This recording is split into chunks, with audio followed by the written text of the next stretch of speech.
Hi everyone, so final video review for this week is for A Woman Trapped by TB Markinson. If you want to check out my review, I've just posted that. So if you're on YouTube, there is a link in the description below, and if you're on Facebook or on my blog, then there is a link within the post. And this is the video review. So, A Woman Trapped by TB Markinson. Lizzie and COVID-19.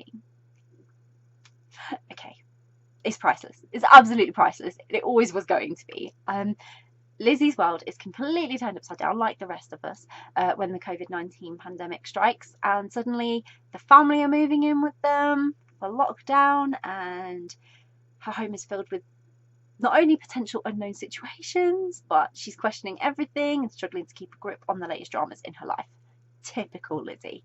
If there was ever a character's account that I wanted of lockdown and COVID-19 and what it was like for them, it would be Lizzie. It would totally be Lizzie. And TB Markinson delivered a fantastic account of Lizzie's experience. I adore Lizzie, always have since I picked up the very first book in the Woman Lost series. And this is book 8. I can't believe this is book 8. And Lizzie's such a unique character. There is a little Lizzie in all of us, a little bit of her in all of us, and so her experience is something you'll find relatable, and it's really comforting to know how she worries and she questions and she thinks about the things that we all do, like the really trivial stuff that no one wants to talk about. Lizzie will talk about it. And throw being stuck in her house, legally not allowed to leave. I mean, seriously, that's a real big problem for Lizzie. And then all these extra people. When Sarah loves her so much, I'm not sure why she would do this to Lizzie. Like, why would she do this? But there was chaos. It was going to be chaos. It was bound to ensue. Like, Lizzie was going to struggle with it. And I shouldn't really be happy about Lizzie's suffering and struggling. But Lizzie's, like I say, she's so unique that she has such a great take on it. And it's just so much fun. It was great, though. The realisation about what was happening and then what it meant, it all sort of just crept up on Lizzie.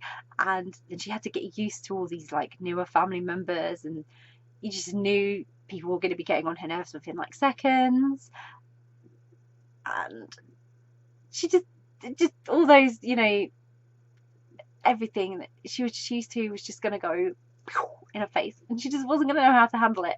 Lizzie doesn't handle things well at the best of times, but what I love about this series is her character development has really grown throughout the whole series.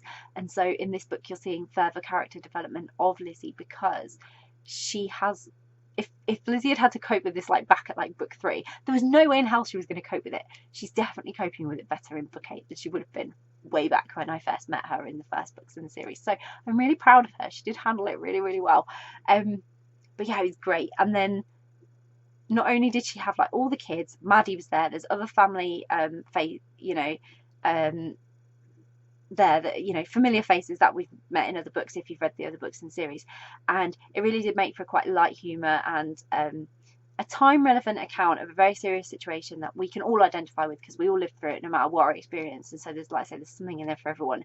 And I'm glad I waited to read this rather than reading it when it came out,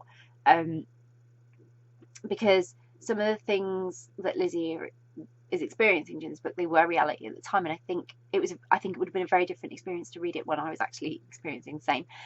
It was lovely to sort of reflect back on it in some ways and have that sense of, you know, hindsight rather than trying to read it at the time unknown. It was lovely, a nice way to reflect and know that even Lizzie could handle the madness of the pandemic.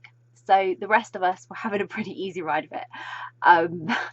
In that respect, because if Lizzie can handle it, then we all aced it. I can't believe this is book 8 though. Even though I still have book 9 in the series to read, I really, really hope that it isn't going to be the end of Lizzie's adventure, because Lizzie has fantastic adventures and they always make me smile and they always make me happy. So even if I have to wait 20 years for the next instalment of Lizzie, or it's 20 years in the future, I really don't care. I'm really, really excited. Hopefully there will be more, but at least I have book 9 still to read. So yeah, I hope if you do read A Woman Trapped, you're really going to enjoy it, even though, like I say, it is dealing with a really serious situation, but that light humour really helps to sort of, it's a Lizzie book. It's going to make you smile, even if it's reflective. So I really enjoyed it and hope you will too. I'll pop a link in the description so you can go and grab a copy of A Woman Trapped by TB Markinson, which I hope you will. If you've read A Woman Trapped, would love to know what you thought of it, and seriously would be really interested in finding out how, you know, you felt reading it, having been through this situation yourself, however it affected you. If you haven't read it yet, but you're planning to read it, it's on your to be read list, or you're now super intrigued and thinking, yeah, I need Lizzie's account of the pandemic, please do comment, please do let us know, because it's always great to find out what you're interested in reading. And if you do read it, I hope you enjoy it. Bye.